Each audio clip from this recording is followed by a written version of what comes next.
så har vi höstens första Lunch and Learn på gång. Och kanske har du ett jobb som du trivs med. En chef som stöttar och kollegor som du tycker om. Alla förutsättningar verkar finnas där. Ja, du presterar, tar ansvar, ställer krav på dig själv och blir uppskattad för det du gör. Men ändå så smyger sig känslan på att du inte räcker till. Forskning visar att stressen fortsätter öka samtidigt som vår arbetsmiljö i Sverige blir bättre. Och ofta handlar det inte om för mycket arbete utan något mer subtilt. De blinda fläckarna i förståelsen av stress. Det som inte syns i statistiken men som vi upplever i vardagen. Jag heter Charlotta Granström, har flera års erfarenhet av HR och värd för Winning Temps Lunch and Learn. En webbinarserie där vi bjuder in experter för att inspirera till att skapa miljöer där medarbetare mår riktigt bra. I dagens samtal, i höstens första Lunch and Learn, så har jag äran att välkomna Jens Näsström och Målfrid Jordnet Ågotnäs. Tillsammans så kommer vi spräcka hål på vanliga myter om stress. Förstå varför traditionella insatser inte alltid räcker och hur ett starkt ledarskap kan vara nyckeln till att må riktigt bra. Det är en ära att få ha er här idag. Målfrid och Jens, varmt välkomna. Stort tack. Tusen tack. Det är härligt. Grymt. Vi har ju övat på det här framträdandet nu. Vi ska gå in i bild. Det gjorde ni jättebra. Härligt. Och hej alla ni som lyssnar. Hej, jag har ju fått i chatten. Underbart. Målfrid och Jens, ni har ju båda lång erfarenhet inom respektive område. Jag tänker på, kan inte ni berätta vilka ni är och hur det kom sig att ni kom in på frågor om stress? Jag är arbetspsykolog, jobbat med framförallt högpresterande inom professional services i 20 år. Så egentligen gjorde jag min examensuppsats på stress och utbrändhet, så det har varit mitt huvudtema hela vägen faktiskt, måste jag säga. Och Målfrid? Jag är mer en praktiker, så jobbar ute i fält med team, med ledare, med ambitiösa organisationer. Och för min del så duckar ordet stress och burnout upp i stadigt flera av mina coachinger. Och jag önskar fördjupa mig i tema, men det intressanta var att det var stort sett bara ting man kunde göra efterpå för att hjälpa de som allt var blivit utbränt. Och jag ville jobba på en annan måte. Jag ville jobba förebyggande, proaktivt och började att leta vad finns i världen. Och då äntligen jag i Sverige. Där fann jag Jens som har utvecklat både ett verktyg som heter Ambition Profile och ett ramverk. Och vi började att jobba samman. Så det var min väg in i det här. Härligt. Och Jens, jag vet att du har 20 år på nacken med liksom temat stress. Stämmer det?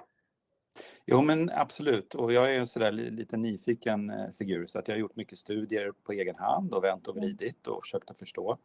Och framförallt märkte jag nog för kanske 6-7 år sedan att den traditionella stresshanteringen som jag var upplärd i akademiskt med allt ifrån time management, stresshantering, mindfulness och så vidare. Det funkade inte riktigt. Om jag hade en workshop för 30 personer och jag fick en halvdag så kunde jag nog inte se mig själv i spegeln och säga att nu har jag uppnått mätbara förändringar för den här gruppen och skapat en return of investment.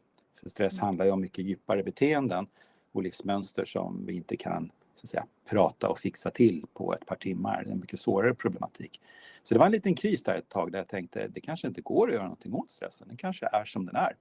Men sen så började jag nysta lite grann och såg att om du tar en grupp personer som har exakt samma arbetssituation så är inte alla lika när det gäller stress. Utan det finns en individvarians där faktiskt som var mycket större än vad jag hade förväntat mig. Om man ser på stress då, vad är stress och vad är symptomen på stress skulle ni säga? På den enklaste nivån så handlar det om balans mellan krav och resurser.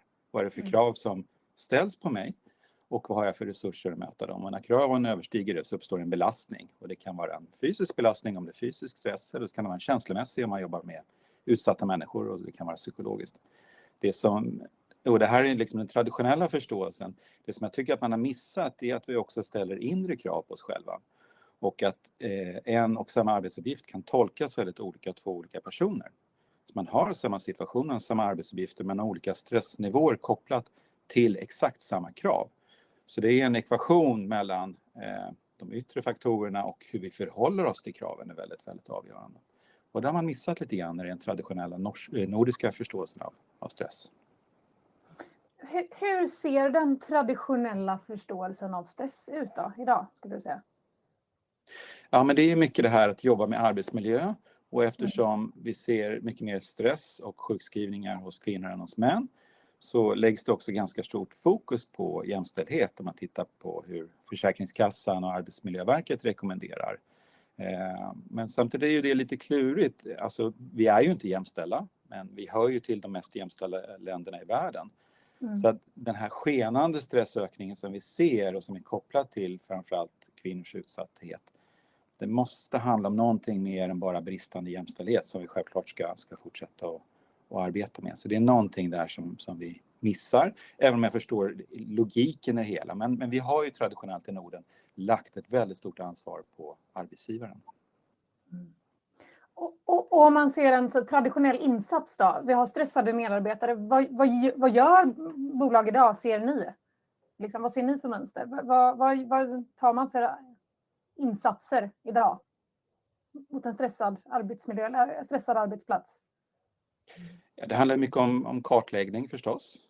Och sen så kan det ju vara olika typer av insatser med, det kan vara en coach eller det kan vara liksom en stresskonsult som jag jobbat som tidigare, och sen så kan man ju ha kanske någon sorts företagshälsovård där man kan eskalera när det behövs.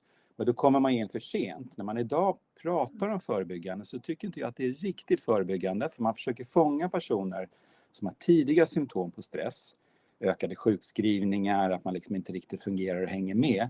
Men det är inte tidiga tecken på stress. Om stressen är så uttalad att den påverkar dig och du sjukskriver dig återkommande så skulle jag säga att det är inte tidigt längre. Så vi har inte riktigt någon modell för att förebygga på ett sätt som ger mätbara resultat. Vi kan se att vi förebygger när vi erbjuder en föreläsning eller en workshop för alla medarbetare. Men det ger ju inte effekt, utan jag tror ju att vi behöver börja skilja lite grann och lägga mer resurser på färre individer med större behov. Så vad skulle ni säga då? Vad är det i frågan om stress som vi missar då? Ja, alltså tittar man på forskningen tillbaks, början av 70-talet när liksom utbrändhetsbegreppet började lanseras, så redan då började man överskatta lite grann organisationens betydelse på individens bekostnad. Det har ju funnits årtionden när man har pratat om A-typer och prestationsbaserad självkänsla kopplat till individen. Men det som har hänt de senaste 20 åren är två saker. Det ena är att arbetslivet är inte avgränsat till kontoret 9-5, utan de allra flesta, inklusive förskollärare, kollar jobbmail på kvällar och helger och semester och jobbar lite grann så. Det finns en flexibilitet i det, men det finns också en gränslöshet som inte är begränsat till den fysiska arbetsmiljön längre. Så å ena sidan arbetslivet blir mycket spretigare som ställer större krav på oss. Det andra som har hänt är ju att vi matar våra hjärnor varje dag med internet och sociala medier med en massa saker som intresserar oss. Och det handlar väldigt mycket om livsstil och mål och drömmar och alltihopa. Så vi ställer mycket större krav på oss själva, och det ser vi i stora populationsstudier. Att idag har man högre förväntningar på sig själv och på livet, och de här förväntningarna är kopplade till vår självkänsla. Och det där har blivit ett riktigt problem, och tittar man på till exempel Tim Bergling Foundation och Sveriges elevråd, när de frågar unga idag, vad är det som gör att de mår dåligt, den här skenande psykisk ohälsan vi har, så säger man prestationsångest. Så det är precis det handlar om. Så prestationsångest i skolan är ju samma sak som i arbetslivet. Så många idag som kommer ut i arbetslivet är i tidig fas av utbrändhet eller en uttalad stress, trots att de inte är ute i arbetslivet. Så det här handlar ju om någonting mycket, mycket mer än arbetslivet. Och det ser vi också If Insurance, deras Nordic Annual Survey och andra undersökningar. När man frågar folk, vad är det som stressar dig? Eller folk som har blivit utbrända. så säger man inte i första hand arbetslivet längre. Det gör man inte. Och det är en väldigt stor paradigmskifte på hur vi ser på det här, eftersom utbrändhet per definition enligt Världshälsoorganisationen och Socialstyrelsen handlar om en längre utsatthet för arbetsrelaterad stress. Och så ser jag att folk blir utbrända, men att det inte primärt handlar om arbetslivet. Och då blir jag, wow, vad händer med begreppet här? Så egentligen så finns det en skillnad på generationer här också, hur vi upplever stress. Vi alla blivit påverkade, inklusive dinosaurier som mig själv. Men det är ju framförallt hos de unga och unga kvinnor i synnerhet. Det är där vi ser. Och det är en direkt koppling till den problematik som jag pratar om. Jag jobbar med nya anställda konsulter för exempel. Och där brukar jag, när vi jobbar i onboardingen, så brukar jag ställa frågan vilka förväntningar lägger du på dig själv? Och för väldigt många så är den listan helt enormt lång. När jag spør vad tror du arbetsgivare förväntar eller vad tror du kunder förväntar, så är den mycket längre. Så där får vi liksom svart på vitt att väldigt många unga idag, de sätter enorma förväntningar till sig själv. Men så är det också individuella varianser där. Alla gör inte det. Och hur ska man angripa det här? Jag tänker som en arbetsgivare då. Men där har vi medarbetare som är stressade. De är fantastiska på jobbet. Jag tänker de är ja-sägare. De mår väldigt bra. Hur ska man hantera detta då? Det här är svårt. Det här är svårt. Och det första tror jag, utmaningen som vi som i Sverige och i Norden har, det är att vi är ju liksom för oss är jämlikhet väldigt, väldigt viktigt. Och det är väldigt fint.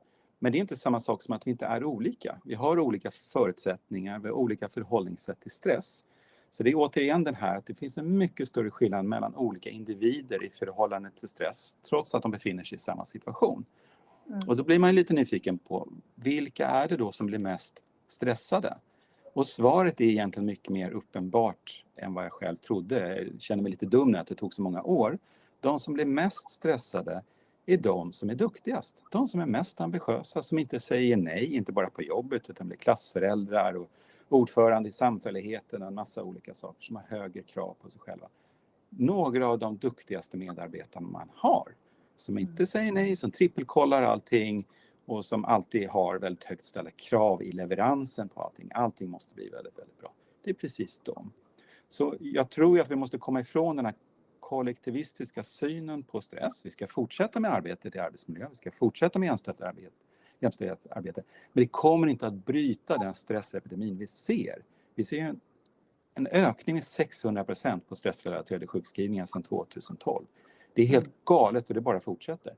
Så vi kan ju inte fortsätta att göra samma sak och förvänta oss ett annat resultat. Så vi måste börja skilja på individer och lägga mer av resurserna till de som verkligen behöver det och hjälpa både deras självledarskap men också att deras ledare får insikten så att de inte omedvetet kör slut på sina bästa medarbetare. Det hör vi ofta, chefer och ledare. De har en favorit som är duktig, pålitlig, alltid levererar. Pang, så går de in i väggen. Och ledaren missar det helt och hållet. Därför att den här personlighetstypen håller ju lite grann en fasad för sig själv och andra. Man vill ju hålla ihop, man vill vara duktig. Inte stanna upp, känna efter, be om hjälp, söka hjälp. Allt det där är jättejobbigt för den här läggningen. Jag tänker också den här profilen då, att det handlar om en självinsikt. Ja. Jag tänker det här ni pratar om man ser så här yttre och inre motivation. En sån person, vad drivs den av? Det är i ganska hög grad i yttre motivation. Det är inte att man är ytlig, att det bara handlar om pengar och prestige. Utan det handlar mer om att man tar ansvar, inte bara för sig själv och andra. Och man är ganska känslig för vad andra tycker. För att om jag vill vara duktig och göra rätt, då måste jag göra det i relation till någonting annat. Och det är i relation till andra människor och organisationens mål och så vidare. Så man är ganska känslig för behov av vad andra tycker och tänker. Och i den meningen så finns det en yttre motivation kopplad till det här. Och det gör ju också att man kanske inte alltid gör saker och ting för att man vill, utan man gör det för att det är bäst. Och så ser det ut på fritiden också. Att man sätter andras behov i väldigt en hög prioritet på. Så tar man hand om sig själv sist. Och det blir lite grann det man kan kalla för prestationism. Jag sätter prestationen före mina egna behov. Och det är precis det som vi hör hos många kvinnor. Man tar hand om familjen och man är duktig på jobbet och så får man själv inte riktigt plats. Och så hamnar man i den här urholkningsprocessen som vi kan kalla för, ja, utbrändhetsbegreppet ska ju bort då, men alla förstår vad jag menar. Jag tänker som Målfrid, du som sitter i mycket coachande samtal, den här som profilen, jag tänker också, så jag var inne på det så här med självmedvetenhet. Jag tänker att man har ju byggt hela sin identitet runt att vara sådan här. Det är ju inte bara liksom, utan det handlar ju om att tänka om kring sitt sätt att handla och få rätt stöd liksom. Vad behöver individen göra själv och vad krävs av ett ledarskap? För man behöver ju väckas någonstans i det här. Absolut, och det här är ju en process som ofta är djupt personlig, för du må ju bli klar över något i dig själv som du kanske inte har lust till att veta om. Samtidigt så har ju egentligen många känt på det här i livet sitt över lång tid. De har märkt att de är slitna, att de är stressade, men de har på något sätt stängt det lite ute då. Så när folk på något sätt får den självinsikten att vet du vad, för mig så är det så viktigt att prestera, det är så viktigt vad andra säger och det har negativa konsekvenser för mitt liv, för min hälsa. Då, ja, det gör lite ont, men samtidigt så upplever jag att många syns det är väldigt befriande. Att de kan faktiskt börja träna på att göra små ändringar. De kan snacka med sin ledare om det, få stöd från sin närmaste ledare här är väldigt viktigt. Som Jens sa så är dessa ofta ledarnas yndlingar. Och om en ledare är klar över detta så kan ledaren vara mer bevisst, inte läsa alla uppgifter på den personen, fördela uppgifter annorlunda i teamet, kanske hjälpa lite till med gränssättning och den typen av ting. Så det är väldigt mycket man kan göra samman i relation här. Alltså. För du är i relation till andra, du vill att andra ska bekräfta dig och synas att du är duktig.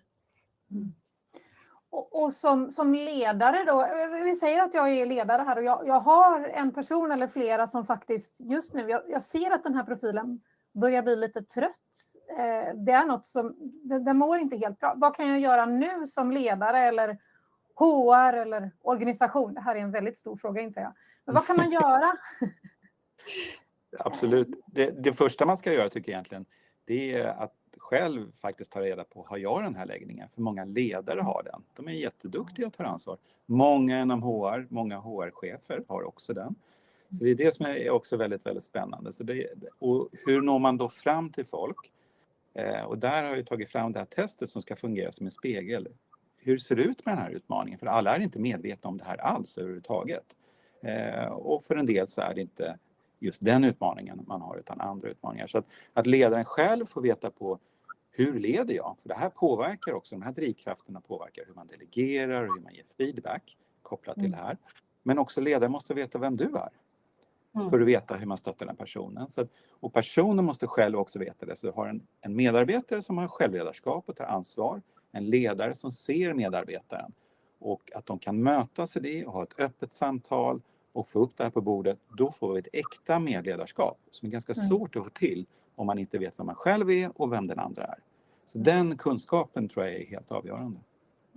Kan jag lägga till, många idag jobbar ju i autonoma tvärfagliga team där ledaren inte är så central. Så jag vill också lägga till att det är teamnivået, de du jobbar närmast med i det dagliga, är också väldigt viktigt här.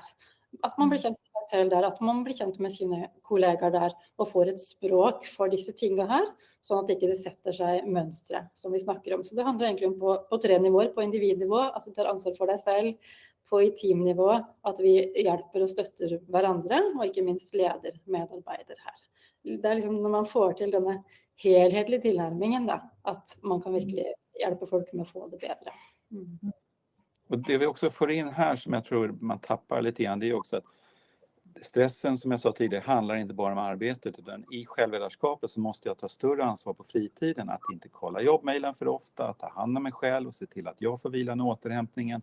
Jag tycker ibland man hör ibland HR-chef som säger att nu förr i tiden, de som var trötta på måndagen, de hade druckit för mycket i helgen, men nu är det väldigt många som kommer på måndagen och trötta därför att det har varit för mycket under helgen. Med familj och aktiviteter och allt som ska fixas och göra hela den biten. Så att, och det är ju inte riktigt arbetsgivarens ansvar på ett sätt. På ett annat sätt så handlar det om hur ska vi få alla att må bättre. Och då ligger det lite grann i det här självledarskapet som är väldigt viktigt. Men om vi ser som en aktivitet då. Jag kan ju se till mig själv. Nu ska jag ut i skogen. Nu ska jag ta en skogspromenad. Men på lunchen det är ändå så att man liksom sätter in podd och så ska man lyssna på någonting som man också lär sig samtidigt. Och på kvällen så ska man slå på en serie. Men då ofta en dokumentär så att jag lär mig något. Så att det är vettigt det jag gör liksom. Jag tänker att det är lite, precis. Det är lite lurigt med högpresterande, jätteduktiga på att göra till synes avslappnande aktiviteter till en prestation. Så när man ska ta en avkopplande promenad i skogen som du säger så är det effektivitetspodden på dubbla hastigheten och så är det pinnar med lite vikt i. Och yogan kan också bli en prestation och semestern kan också bli stressande för den delen. Så det är därför man måste verkligen jobba både med dem omkring men också individen själv att liksom hitta hur kan du vara ledig på riktigt med gott samvete och chilla utan att ge dig det dåliga gnagande samvetet att det alltid är någonting mer som ska göras och att man hela tiden tar det här lite väl stora ansvaret i alla situationer. Målfrid, du som coachar folk då. Vi säger här nu, hur skulle man coacha mig här då? Jag ska kolla på min dokumentär och ut och springa på packa gymväskan. Ska träna på lunchen. Och, vad är receptet egentligen? Bara chilla. Det allra första jag tror jag hade utfordrat på hade varit att faktiskt finna en aktivitet som är så positiv och som ger dig energi. Kanske det var något du gjorde när du var yngre som du har slutat med. En som heter Nick Petrie, han studerade 1000 människor som hade nästan mött väggen eller bränt ut och spurt vad gör de för att ta bättre vara på sig själv, fortsätta att prestera högt utan att möta väggen. Och ett av funnen var att de har en aktivitet som de kallar för en opposite world, alltså en motsatt världen av det du gör på jobb. Där du är helt till stede i kroppen, du tänker inte, du är helt uppslukt och det lader dig med energi. Så finn tillbaka till dessa rummen där du faktiskt kopplar helt ut och får energi. Alltså. Så det tränger inte vara att ligga på soffan nödvändigtvis, men det handlar också om att få den helt mentala avkopplingen från alla de andra tingene där det ofta är väldigt mycket krav. Det är det första. Och så vill det vara lite obehagligt och uvant. Så det handlar ju också mycket om att träna i små portioner och tåla lite att det är inte känns så bra. Och så faktiskt också se att det laddar mig. Du får en ny erfaring och så kan du öka lite efter lite. Så experimentera. Gör det med lite lätthet. Det är inte säkert att det funkar jättebra, men då prövar vi igen. För det är möjligt. Ja. Vi får frågor i chatten. Jag tänker att jag plockar in här en. Ska vi se. Hur gör man som individ när ledare är den som lägger ytterligare press på individen som redan har en prestationspersonlighet? Bra fråga. Anna? Den är jättebra och i idealfallet så skulle jag vilja att man tog de här testen och att ledaren får se jaha, du har den här profilen, den här läggningen, oj då, och förstår vad det innebär och att det ligger i allas intressen att det handlar om en långsiktigt hållbar topprestation och det måste bli en reglering. Och i det så ligger också att jag som ledare kanske har andra personer jag kan lägga arbetsuppgifter på som inte är lika tacksamma, de är lite bättre på att säga nej och de kanske inte är lika pålitliga och sånt. Men det måste bli en jämnare arbetsfördelning i det här. Så att man tillsammans tar ett ansvar och att jag som ledare blir medveten om det. Men också att man själv faktiskt utmanas lite grann att ibland säga men du, jag har redan jobbat över 2 gånger den här kvällen. Skulle du inte kunna fråga Per till exempel? Och det är inte lätt, framförallt inte när man har den här läggningen. Men det är det där båda parter behöver liksom dra åt samma håll och då kan man få till en sån här 1+1=3-effekt så att ingen ska vara ensam i de här förändringsprocesserna utan att utifrån insikt så drar vi oss samma håll. Och jag vill bara understryka att det är jätteviktigt att ledare har denna självinsikten för det påverkar kulturen i hela avdelningar, sektioner, team. För jag tänker också att det blir ju en kulturfråga egentligen ifall ledarskapet är så. Och då kommer man väl in med psykologisk trygghet och att våga lyfta och våga säga ifrån och våga prata om det. Absolut. Och om du har en ledare som inte tør att säga att jag är stressad eller jag har gjort en fel eller jag är nervös för att delegera, sant? Så sätter det också lite för resten av kulturen i teamet. Så psykologisk trygghet är ett nyckelord här. Det handlar ju om att visa sig lite sårbar. Det är att det att säga att nu klarar jag inte mer. Så det är jätteviktigt. Och det är långsiktigt och viktigt arbete. För mig är det roligaste i det här arbetet är om jag får jobba med ett team och så kanske teamet tar det här testet och så är ledaren kanske ganska tuff ledare som folk har respekt för och så visar att ledaren har den här läggningen själv och i det så finns sårbarheten och det uppstår omedelbart en psykologisk trygghet. Jaha, du tycker också att det är jobbigt att göra misstag. Jaha, du tycker också att det är jobbigt att be om hjälp. Då kan vi relatera till varandra. Jag trodde att du var liksom så tuff och duktig och framgångsrik och alltihopa, men du har ju samma utmaningar och sårbarheter som jag har. Och då finns det plötsligt ett vi i det här som är ganska svårt att komma åt och skapa på något annat sätt som jag känner till.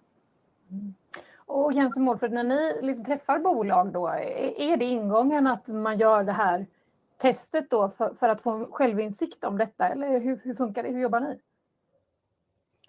Ja, dels så jobbar vi så här med team och med ledare. Och sen så har vi också utvecklat ett annat spår som vi ska testa nu under hösten och under våren tillsammans med ett fint svenskt universitet. Där man faktiskt gör så att alla medarbetare får ta testet och sen så tar vi de högpresterande och de erbjuds ett individuellt program där man stärker självledarskap, en blandning av digitalt material och psykologer som stöttar.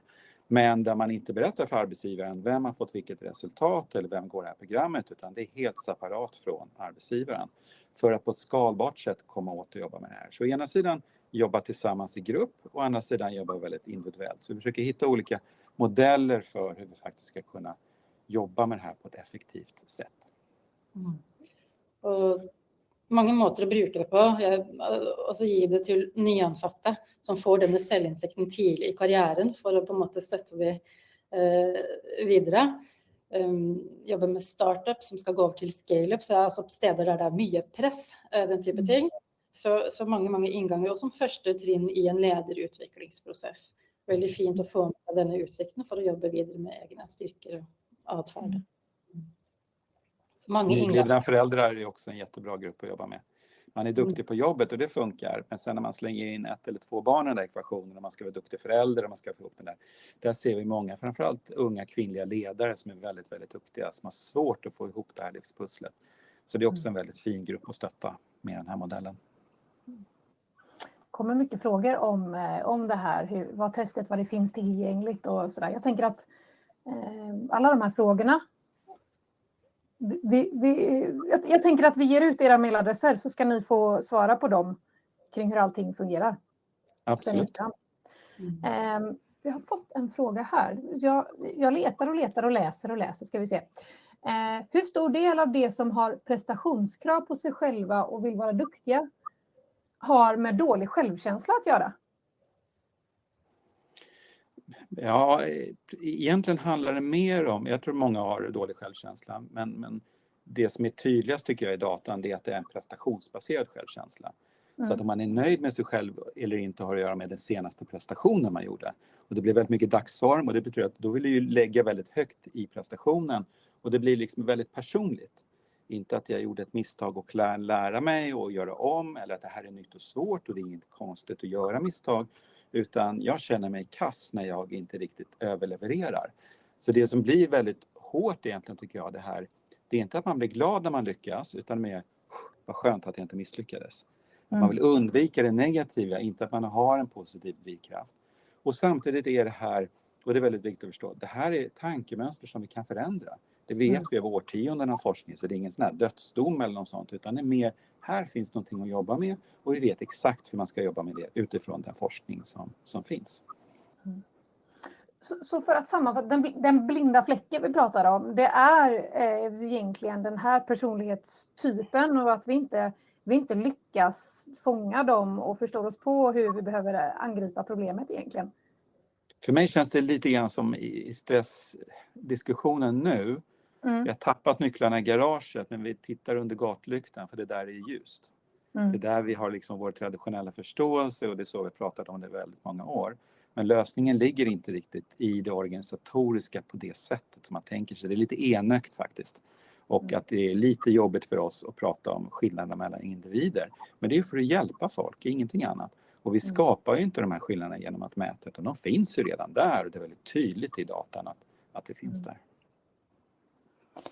Kan man få ta del av hur man ska jobba med denna personligheten? Det har vi kanske snurrat på lite, men för att förtydliga, hur jobbar ni med, om ni har en workshop eller som det här testet ni ska göra nu, ni får till, okej, men de här 4 i den här gruppen är då högpresterare. Hur angriper ni dem? Hur kommer ni jobba med det här forskningsteamet? Så övergripande. Det finns ju några huvudområden. När man är väldigt ambitiös och vill göra ett bra jobb, då vill man ha en tydlig arbetsinstruktion så att du vet att du jobbar i rätt riktning. Du kan ha svårt att prioritera. Det kan man som ledare behöva, för när det krockar så jobbar man över och allting måste bli 100%. Så prioritering är också en stor utmaning. Feedback kan vara känsligt. Man vill ha feedback och veta att man jobbar rätt. Men när man får en kritisk feedback så kan den kännas väldigt personlig. Så det finns lite extra när, och den blir väldigt viktig när man ger någon feedback. Har den här personen den här läggningen, eller tvärtom att man inte har den här läggningen och klarar ganska tuff och rak feedback och tycker det är häftigt att få kritisk feedback, att man kan växa i det. Så där behöver man också en väldigt stor skillnad i feedback. Och där tycker jag den här one size fits all i stresshantering när man ger feedback är ganska klumpig egentligen. Och sen har vi förstås en fördelning av arbetsuppgifter. Det kommer vi ihåg i skolan allihopa, och ursäkta mig lite könsstereotyp. Duktiga tjejer i grupparbete, så några killar som bara lajar runt. Vilka är det som jobbar, vilka är det som inte jobbar? Att man som ledare faktiskt behöver följa upp lite grann på gör alla lika mycket, eller uppstår det liksom en spontan omfördelning av arbetsuppgifterna? Så det vi önskar att bidra till i team är ju att det blir lätt och tryggt och möjligt att snacka om de tingene här, för det är ju ting som alla märker. Så när vi är ute och jobbar med bedrifter och team, så vi snackar inte om på en måte prestation eller disse fine ordene, men vi snakker om disse konkrete tingene her. Sånn, hvordan er det for deg å si nei? Hvordan er det for deg å sette grenser? Hvilke krav stiller du til deg selv når det gjelder tilgjengelighet utenfor arbeidstid? Sant? Vi snakker om det på måter som alle kjenner til i sin hverdag. Og da hjelper vi på en måte team til å få et språk om det, for det, og på en måte klare å følge det opp da, i sitt virke videre. For det er jo vanlige ting som alle kjenner på i dag. Vi fick in en fråga här. Har ni något lästips? Massor. Men Thomas Curran har ju en bok på svenska. Nu glömmer jag bort den bara därför. Jag letar upp den och lägger den i chatten. Thomas Curran har skrivit en bok på svenska som handlar om perfektionism, som knyter an till det här och de utmaningarna. Så den tycker jag är fin. Jag tänker på det här testet igen, för att knyta an till boken och forskning. När man gör ett sånt här test, använder man det testet sen för att som skräddarsy hur man ska möta den här personen, eller avskiljer det bara, du är en högpresterare och du är inte det? Det är ju hela poängen. Kartlegginger, det är att man inte bara tar det och så slänger det bort, men att man faktiskt brukar det aktivt för sin egen del i teamet samman med ledare. Snackade jag? Ja, precis. Nej, och för det första när man pratar om den här typen av personlighetstest, om man vill förenkla det, egentligen handlar det mer om kartläggning av tankemönster här än stabila karaktärsdrag. Så man använder rekrytering och som Mårtfrid säger så slänger man bort det, men egentligen det här är väldigt konstigt tycker jag, om man tar ett test som säger någonting om hur man funkar på jobbet. Därför använder man inte det då i onboarding, självledarskap och i ledarskap som en del. Så det här är egentligen mycket kortare, enklare test, fast det bygger på 50 års forskning kring prestationsbaserad självkänsla och drivkrafter kopplat till prestation. Och så får man en rapport med praktiska tips som inte behöver tolkas av någon psykolog. Det är liksom ingenting krångligt, hokus pokus. För vi försöker inte kartlägga hela personligheten. Big Five är ju en stor karta över hela personligheten. Genetiskt stabila drag, man kan inte ändra så mycket. Är man neurotisk så är man neurotisk. Den är lite tuff på det sättet. Men här så handlar det just om prestation och det som är relevant på arbetet. Även om många med den här läggningen gör också fritiden till en prestation. Och då får man en grund för mer praktiska tips och idéer och förhållningssätt och självinsikt. Och som blir väldigt spännande dialog med kollegor. Jobbar man tillsammans i vardagen, framförallt vertikalt, då känner man igen vem är duktig och vem är lite chill och easy going och så vidare.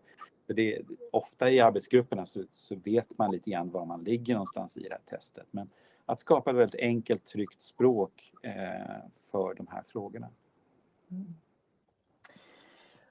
Har vi fått in en fråga här i chatten. Om man är ledare och ser att personen har för mycket hemma med press, barn, familj och så vidare, så blir det stressade på jobbet och hinner inte med 8 timmar. Men är en person som vill göra 10 timmar. Hur ska jag som arbetsgivare göra då? Ja, här har du ju en ledare som är kanske högambitiös på alla områden av livet och som inte får ihop det. Och då behöver man på något sätt initiera en process, och det kan ju vara en coaching eller en terapi eller en insats, men det är lite tufft att bara gå till någon och säga det. Man kan ju erbjuda det förstås. Så jag tycker egentligen att det är spännande att göra testet allihopa på avdelningen eller på företaget och starta en dialog där det kan finnas andra personer, inte bara den här, utan att vi faktiskt systematiskt går igenom och tittar lite grann hur det ser ut med behoven och utmaningarna och sen erbjuder resurserna där den faktiskt behövs. Det här är ingenting man pratar bort i ett medarbetarsamtal, utan det är lite större problematik, men som också knyter an till medarbetarna. Att medarbetarna omkring också kan hjälpa och stötta och ha en dialog kring det här. Så att det vill vi också komma ifrån att organisationen är viktig och individen är viktig. Vi ska inte välja det ena på bekostnad av det andra. Vi är ju sociala djur som väldigt mycket är beroende av hur de omkring oss förhåller oss till oss och hjälper oss och stöttar oss. Eller tvärtom, hjälper oss. Men just det, våga sträcka ut en hand. Ja, precis. Jag tänker så här, för att sammanfatta och göra det tydligt. Vad kan jag som person själv göra? Vad finns det för verktyg? Vi pratade om att våga slänga sig i soffan, att chilla. Vad finns det mer man själv kan göra om man känner så här, men jag är en högpresterare? Vad finns det för botemedel, verktyg man direkt kan gå ut och använda efter det här samtalet egentligen, skulle ni säga? Jag är väldigt för små experimenter i vardagen. Att du faktiskt övar dig på något av det du syns är obehagligt.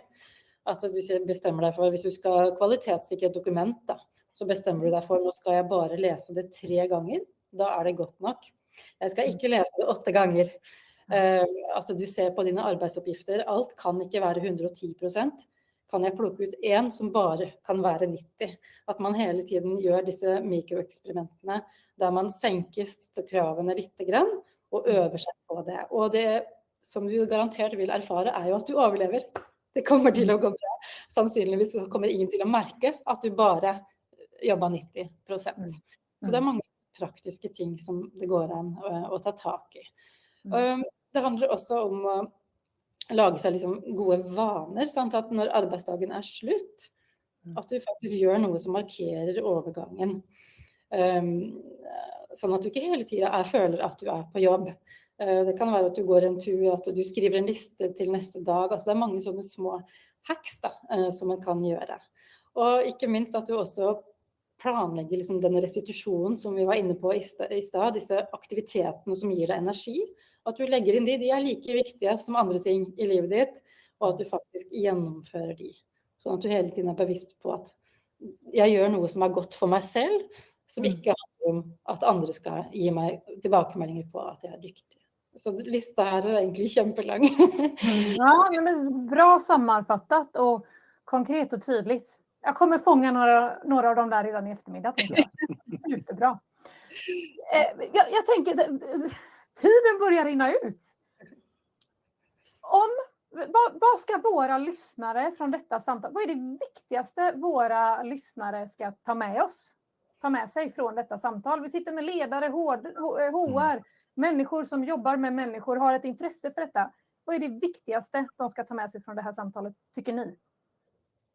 Jag tycker det är lite grann att öppna ögonen och vara nyfiken för. Är den här beskrivningen av den här problematiken, kan jag känna igen det i HR-ärenden till exempel? Är det ett återkommande problem? Kan jag känna igen det hos en kollega? Kan jag känna igen det i mig själv? Och för att känna igen det i sig själv kan det vara lite svårt. Då behöver man prata med någon som känner väldigt väl. Och det kan vara en äkta make eller maka eller partner eller kompis eller kollega eller chef eller någonting annat. Och fiska lite grann. Tycker du att jag är lite perfektionistisk ibland eller att jag liksom är ambitiös? Eller att man märker att det är återkommande konflikter hemma kring städning, ekonomi och sådana saker. Och det säger inte att man ska sänka ambitionsnivån, men att börja bli nyfiken på, finns det någonting i min livsstrategi som knyter an till det här, som kan säga någonting väldigt viktigt om mig? Och inte att du ska bli mindre ambitiös, men att du ska bli mer psykologiskt flexibel, jobba med hela växlingslådan och kanske ibland börja bli bättre på att vara snäll mot dig själv. För du är nog lite hård mot dig själv. Så det där kan jag tycka är lite spännande för det. För jag tror att jag vet att den här problematiken är väldigt utbredd i familj, i arbete, i skola. Och det bara fortsätter. Det slutar ju inte de här 600% jag pratar om. Det fortsätter ju bara. Så jag är helt övertygad om det. Men en ingång till det som gör det konkret är att titta efter det i sitt eget liv. Och jag tänker att något av det viktigaste att ta med sig också är ju att det här är ting som är föränderliga. Så jag vill liksom ge lite optimism och hopp. Det är möjligt att ta tag i det här. Folk kan få ett mycket bättre liv om de önskar att jobba med det och få nödvändig stöd. Och så kan vi faktiskt behålla de duktigaste medarbetarna över tid. För det här är ju folk vi önskar att ha på jobben, som gör en fantastisk insats, som har fantastiska medarbetare. Men om de inte har det bra så slutar de eller möter väggen. Men om vi får till att stötta och hjälpa dem så de tar tag själv, så kan de bli där över tid. Alltså hållbara medarbetare, bärkraftig arbetslivet. Så det jag tycker det är jätteviktigt också i rehabilitering till exempel. Jag menar, om man har lite grann av den här läggningen och så anpassar man arbetet och arbetsträningen. Jag tror rehabiliteringen behöver anpassas utifrån, är det tankemönster eller är det arbetssituationer? Eller både också, som det bara kan också vara. Men att vi behöver sortera lite grann det här för att få en mer nyanserad förståelse av vad det är för någonting som har lett fram till den här situationen. För att kunna undvika att det händer igen. För tyvärr är det så att återfallsfrekvensen är ganska stor i den här gruppen. Därför att man lägger krutet på fel plats. Lite vila eller väldigt mycket vila och sen så samma situation.